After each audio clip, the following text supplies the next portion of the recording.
మాట వినదంట. పార్ట్ 4. ఇల్లంతా తిరిగి చూసిన మధుకి కాలు నొప్పులు రావడంతో కూర్చొని కాళ్ళు ఒత్తుకుంటూ, అమ్మో, ఇల్లంతా ఒక్కరోజు చూస్తే ఇలాగే కాళ్ళు పట్టుకుపోతాయా అనుకుంది మనసులో. మధు కాళ్ళు ఒత్తుకోవడం చూసి కావేరి దగ్గరికి వచ్చి, ఏమైంది మధు అని అడిగింది. ఏమీ లేదండి, ఇల్లు చూసేసరికి కాళ్ళు నొప్పులు వచ్చాయి అని చెప్పింది మధు. ఆ మాటలకు కావేరి నవ్వి, ఒక్కరోజుకే ఇలా అయిపోతే ఎలా? మీలాంటి చిన్నవాళ్ళే అలా అనుకుంటే ఇంకా మాలాంటి వాళ్ళు ఏమనుకోవాలి? ఎంత పనివాళ్ళు ఉన్నా వాళ్ళు సరిగ్గా చేస్తున్నారో లేదో అని రోజు వాళ్ళ వెనుక తిరుగుతూ నేను కూడా ఇల్లంతా పరుగులు తీయాల్సి వస్తుంది అని అంది కావేరి. నిజమే అండి, మీకు కూడా చాలా కష్టం రోజు ఇలా తిరగాలి అంటే అని అంది మధు. కష్టం కాదు మధు, ఇష్టం. ఇష్టంతో చేసే పనులు ఏవీ కష్టం కావు. నీకు కూడా కొన్ని రోజులు పోతే అలవాటైపోతుందిలే. అప్పుడు నీకు స్వామి కార్యంతో పాటు స్వాకారం కూడా పూర్తవుతుంది అని అంది కావేరి నవ్వుతూ. ఆవిడ మాటలు అర్థం కాక అలాగే చూసింది మధు. అదే మధు, నువ్వు వచ్చిన డ్యూటీతో పాటు ఫ్రీగా నీకు ఎక్సర్సైజ్ కూడా అవుతుంది అని అంది కావేరి నవ్వుతూ. ఆ మాటలకు మధు కూడా చిన్నగా నవ్వి నిజమే మేడం అని అంది. ముందు నువ్వు ఆ మేడం అనడం ఆపు నన్ను అని అంది కావేరి. అలా పిలిస్తే ఏదో దూరం వాళ్ళని పిలిచినట్టుగా ఉంది. అందుకే ఇప్పటి నుంచి ఆంటీ అని పిలువు అని చెప్పింది కావేరి. మధు నవ్వుతూ అలాగే ఆంటీ అని అంది. కావేరి వెళ్ళగానే మధుకి తల్లి దగ్గర నుంచి ఫోన్ వచ్చింది. ఫోన్ లిఫ్ట్ చేసి హలో అమ్మా అని అంది మధు ప్రేమగా. ఎలా ఉన్నో బంగారం అని అడిగింది అరుణ ప్రేమగా. నేను బాగున్నానమ్మా, నాన్నగారు ఎలా ఉన్నారు అని అడిగింది మధు. నువ్వు లేకపోతే ఎలా ఉంటామే, అలాగే ఉన్నాము నాన్న అని అంది అరుణ బాధగా. మీరు ఏం బాధపడకండి అమ్మా, నేను ఇక్కడ బాగానే ఉన్నాను. ఇక్కడ అందరూ చాలా మంచివాళ్ళు. ఇక్కడ 2-3 నెలలు కళ్ళు మూసుకుంటే మన ప్రాబ్లమ్స్ అన్నీ ఒక్క కొలిక్కి వస్తాయి. అప్పుడు నేను ఈ జాబ్ మానేసి వేరే జాబ్ చూసుకుంటాను అని అంది మధు. సరే నాన్న, నువ్వు జాగ్రత్త, టైంకి తిను, నీ ఆరోగ్యం చూసుకో. నీకు ఇష్టం లేకపోతే బలవంతంగా అక్కడే ఉండాల్సిన అవసరం లేదు. తిరిగి ఇంటికి వచ్చేయి. మన బాధలేవో మనమే పడుదాం అని అంది అరుణ. లేదమ్మా, ఇప్పటికే మీరు చాలా బాధపడ్డారు, ఇంకా మిమ్మల్ని బాధ పెట్టడం నాకు ఇష్టం లేదు. అయినా ఇక్కడ నేను బాగానే ఉన్నాను అని చెప్పింది మధు. సరే నాన్న, జాగ్రత్త అని అంది అరుణ. సరే అమ్మా, నేను మళ్ళీ రేపు ఫోన్ చేస్తాను అని ఫోన్ పెట్టేసింది మధు. ఇంట్లో అందరూ మంచివాళ్ళే, ఒక ఆ హిట్లర్ తప్ప. పొద్దున్నే వెళ్ళి రాత్రికి వస్తాడు కాబట్టి సరిపోయింది, లేదంటే అతనిని చూస్తేనే నాకు ఇరిటేషన్ వస్తుంది అని అనుకుంది మనసులో. మధు ఫోన్ పెట్టగానే లోపలికి వెళ్ళబోతున్న అరుణకి ఇంటి ముందు కార్ ఆగిన శబ్దం వినిపించింది. గుమ్మం వైపు చూసింది. ఎదురుగా సూట్ వేసుకొని వస్తున్న అతనిని చూసి కోపంగా డోర్ వేయడానికి వెళ్ళింది అరుణ. కానీ అతను అప్పటికే గుమ్మం ముందుకి వచ్చేశాడు. అతని వైపు కోపంగా చూస్తూ వద్దు వద్దు అంటున్నా, మాటిమాటికి రావడానికి నీకు సిగ్గు లేదేమో, కానీ రావద్దని చెప్పడానికి నాకు సిగ్గుగా ఉంది అని అంది అరుణ కోపంగా. నీ మాటలకు నేను సిగ్గుపడడం ఏంటి నాన్న అని అన్నాడు హర్షవర్ధన్ అరుణ వైపు ప్రేమగా చూస్తూ. ఇలా తీయగా మాట్లాడితే నేను కరిగిపోతాను అని అనుకోకు. నా గుండె ఎప్పుడో బండలాగా మారిపోయింది, అది ఇప్పుడు నీ తీయని మాటలకు కరగదు అని అంది అరుణ కోపంగా. నువ్వు ఇప్పుడు ఆవేశంలో ఉన్నావు నాన్న, అందుకే నేను ఏం చెప్పినా వినిపించుకునే పరిస్థితిలో లేవు అన్నాడు హర్షవర్ధన్ బాధగా. నేను కోపంలో లేను, పుట్టెడు దుఃఖంలో ఉన్నాను. అలాంటి సమయంలో నువ్వు నన్ను వదిలేసి ఎవరో కావాలి అనుకున్నావు. అలాంటప్పుడు ఈ ప్రేమలు, ఈ నాటకాలు ఎందుకు అని అంది అరుణ కోపంగా. ప్రేమ, ఆప్యాయతలు అన్నీ నీకు నాటకాలుగా కనిపించడం నా దురదృష్టం అన్నాడు హర్షవర్ధన్ బాధగా. ఈ కోపంలోనూ బాధలోనూ నువ్వు ఏం చేస్తున్నావో తెలుసా? నువ్వు బాధపడుతూ నీ కుటుంబాన్ని బాధ పెడుతున్నావు. అంత ఆస్తి పెట్టుకొని ఇన్ని బాధపడడం నీకు అవసరమా అని అన్నాడు హర్షవర్ధన్.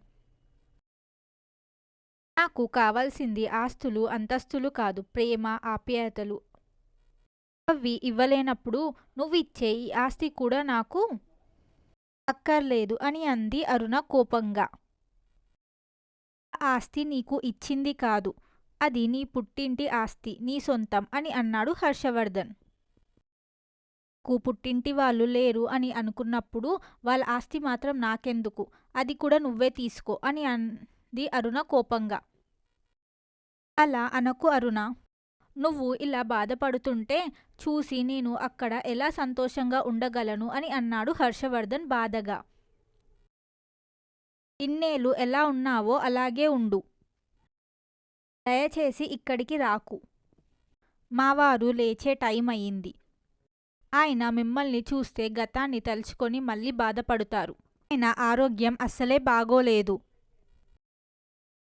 ఇక్కడి నుంచి వెళ్ళి నాకు ఉపకారం చెయ్యు చాలు అంటూ 2 చేతులు జోడించి డోరు వేసేసి లోపలికి వెళ్తూ కొడుకు ఫోటోని చూసింది అరుణ.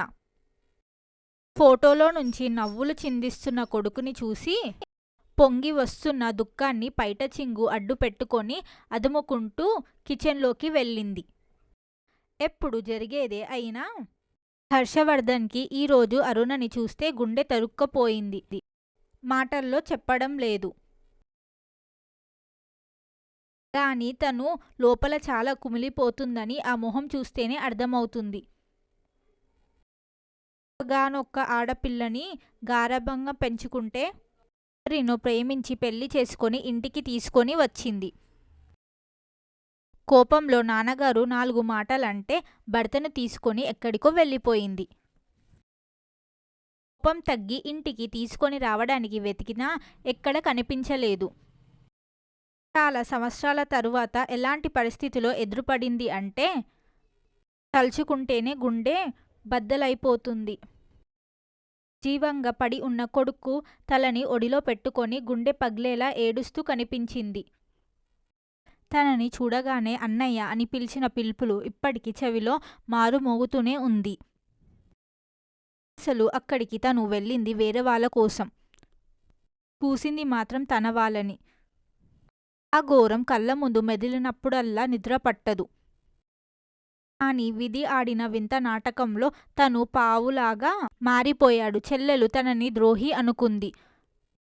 తను ఏం చెప్పినా వినిపించుకోకుండా తనని దూరం చేసుకుంది. ఇద్దరి మధ్య అపార్థాల అడ్డుగోడలు బలముగా నిలిచిపోయాయి. ఈ అపార్థాల అడ్డుగోడలు కూల్చే వాళ్ళే లేరా, నా చెల్లిని నాకు దగ్గర చేసే వాళ్ళే లేరా అని హర్షవర్ధన్ లోపల కుమిలిపోతున్నాడు. అదే సమయంలో హర్షవర్ధన్ ఫోన్ రింగ్ అయ్యింది. ఫోన్ తీసి లిఫ్ట్ చేసి చెప్పు ఉమా అన్నాడు హర్షవర్ధన్. ఐఎమ్ సో హ్యాపీ అంటూ గట్టిగా అరిచింది ఉమా. ఏంటి ఉమా అంత సంతోషం అని అన్నాడు హర్షవర్ధన్. రేపు మన ఆదిత్య ఇండియాకి వస్తున్నాడు హర్ష్ అని సంతోషంగా చెప్పింది ఉమా. హో రియల్లీ, అయితే ఇది నిజంగానే గుడ్ న్యూస్ అన్నాడు హర్షవర్ధన్. అవును హర్ష, ఓకే బాయ్, నాకు చాలా పనులు ఉన్నాయి, నా ఆది కోసం చాలా చాలా చెయ్యాలి అంటూ ఫోన్ పెట్టేసింది ఉమా.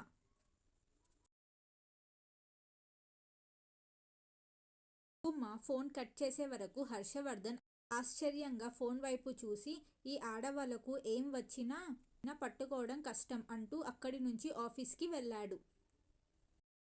ఉమా పని వాళ్ళందరినీ పిలిచి ఆదిత్య వస్తున్న సంగతి చెప్పి అందరికీ ఏవేవో పనులు పురమాయించింది. తెగ హడావిడిగా ఉంది. కిరణ్ ఆఫీస్ వర్క్ పూర్తి చేసుకొని త్వరగా ఇంటికి వెళ్ళాడు. చాలా రోజుల తర్వాత కొడుకు ఆ సమయంలో ఇంటికి వచ్చినందుకు కావేరికి చాలా సంతోషంగా ఉంది.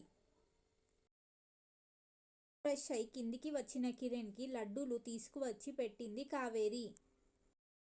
టీవీ చూస్తూ లడ్డూలు తింటున్న కిరణ్ బాలు వైపు చూసి నాన్నగారు పడుకున్నారా అని అడిగాడు. లేదు పెద్దబాబు, పెద్దయ్య గారిని డాక్టర్ అమ్మ బయటకు తీసుకొని వెళ్ళింది. ఎప్పుడు ఇంట్లోనే ఉంటే అయ్యగారికి త్వరగా నయమవ్వదంట. అలా గాలికి తిరుగుతూ నలుగురిలో ఉంటేనే త్వరగా కోలుకుంటారంట అని చెప్పాడు బాలు. ఆ మాట వినగానే కిరణ్కి లడ్డు గొంతులో అడ్డం పడినట్టయింది. వెంటనే తేరుకొని లడ్డు గుట్టుక్కున మింగి ఆ మెంటల్ దానితో నాన్నగారిని ఒంటరిగా ఎలా పంపించారు అంటూ బాలు నెత్తిమీద ఒకటి వేశాడు కిరణ్. ఆ దెబ్బకి బాలుకి ఆకాశంలోని చుక్కలు, చందమామ అన్నీ కనిపించాయి. డాక్టర్ అమ్మ జాగ్రత్తగా చూసుకుంటానని పెద్దమ్మ గారికి చెప్పి తీసుకొని వెళ్లారు. నీ మొహం చూసుకుంటుంది, దానిని అది చూసుకోవడమే తెలీదు, ఇంకా నాన్నగారిని ఏం చూసుకుంటుంది దాని బొంద. అయినా నిన్ను నాన్నగారితో ఉండమని చెప్పాను కదా. చెప్పిన పని వదిలేసి నీకు పెత్తనాలు ఏంటి అని మళ్ళీ కొట్టబోయాడు కిరణ్. పెద్దబాబు, ఇందాక దెబ్బకే గుడ్లు బయటకి వచ్చాయి. ఇంకో దెబ్బ పడితే చచ్చిపోతాను బాబు అన్నాడు ఏడుపు గొంతు వేసుకొని. వాడి ఏడుపు మొహం చూసి కొట్టలేక చెయ్యి దించి, ఇంతకు ఈ పిచ్చిది నాన్నగారిని ఎక్కడికి తీసుకొని వెళ్ళింది అని అడిగాడు కిరణ్ చిరాకుగా. పక్కనే ఉన్న పార్కులోకి తీసుకొని వెళ్తానని చెప్పారు బాబు అన్నాడు బాలు. కిరణ్ చెప్పులు వేసుకొని వచ్చి చావు, నాన్నగారిని తీసుకొని వద్దాం అంటూ కోపంగా చూశాడు బాలు వైపు. బాలు కూడా కిరణ్ వెనకే పరిగెత్తాడు. పార్క్ దగ్గరే కావడంతో స్పీడ్గా నడుచుకుంటూ వెళ్ళాడు కిరణ్. లోపలికి వెళ్ళి నాన్నని వెతకడం మొదలుపెట్టాడు. సాయంత్రం టైం కావడంతో పార్క్ అంతా పిల్లలతో పెద్దలతో సందడిగా ఉంది. కార్లో హాస్పిటల్కి వెళ్ళడం తప్ప ఈ 7 ఏళ్లలో బయటి ప్రపంచం చూడని అశోక్కి ఇలా బయటకు వచ్చి ఆడుకుంటున్న పిల్లలని చూడటం చాలా సంతోషంగా ఉంది. మధు అశోక్ని తిప్పుతూ పిల్లలతో ఆడుకుంటూ ఉండడం చూశాడు కిరణ్. అంతలో ఒక పిల్లగాడు వేసిన బాల్ తండ్రి దగ్గరికి వెళ్ళబోవడం చూసి వేగంగా పరిగెత్తకెళ్ళి బాల్ ఆయనకి తాకకుండా క్యాచ్ పట్టుకున్నాడు. మధు కూడా బాల్ రావడం చూసి అశోక్ చైర్ని పక్కకు లాగేసింది. కానీ కిరణ్ మాత్రం మధు వైపు కోపంగా చూసి, ఇక్కడికి ఏం చేద్దామని తీసుకొని వచ్చావు?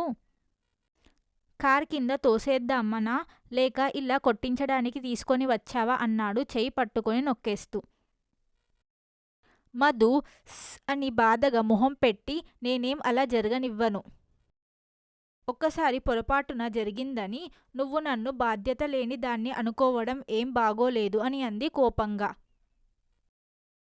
ఒక్కసారి ఏంటి, ఇప్పుడు ఏం జరిగిందో చూశావుగా. సమయానికి నేను రాకపోయుంటే నాన్నగారికి ఎంత దెబ్బ తగిలేది. నీకు అసలు మనసుందా? అలా కదలలేని ఆయనను ఇలా హింసించడానికి అన్నాడు కిరణ్ కోపంగా.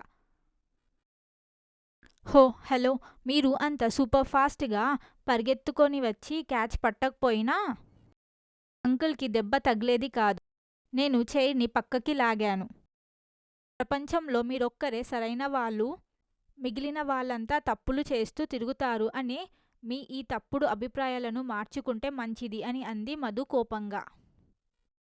నీ అంటూ కొట్టడానికి చెయ్యి లేపి, ఆయన నీతో నాకేంటి అంటూ ఇంకోసారి నీ బోడి పెత్తనం కట్టుకొని మా నాన్నని బయటకు తీసుకొని వస్తే ఒక్కటిస్తాను, చచ్చూరుకుంటావ్ అని అన్నాడు కోపంగా. తీసుకొని వస్తాను, రోజు తీసుకొని వస్తాను, నీ ఇష్టం వచ్చింది చేసుకో అంటూ కిరణ్ని పక్కకు నెట్టి అశోక్ని తీసుకొని వెళ్ళిపోయింది మధు. కిరణ్ బాలు వైపు చూసి, దీనికి నేను జీతం ఇస్తున్నానా, ఇది నాకు ఇస్తుందా, ఇలా మాట్లాడుతుంది అని అడిగాడు కోపంగా. బాలు కిరణ్ వైపు చూసి, డాక్టర్ అమ్మకి భలే ధైర్యం ఉంది పెద్దబాబు. డాక్టర్ చదివిన వాళ్ళంతా ఇలాగే ధైర్యంగా ఉంటారా అని అడిగాడు అమాయకంగా. ఆ మాటలు వినగానే కిరణ్కి తిక్క వచ్చేసింది. ఉదయ్కి ఫోన్ చేసి కోపంగా అరుస్తూ, వెంటనే ఈ మెంటల్ దాన్ని తీసేసి వేరే వాళ్ళని అపాయింట్ చేయిరా, లేదంటే నిన్ను చంపేస్తాను అని వార్నింగ్ ఇచ్చాడు. అబ్బా, మళ్ళీ ఏమైందిరా అని అన్నాడు ఉదయ్. ఇది నాకు నచ్చలేదు అన్నాడు కిరణ్ కోపంగా.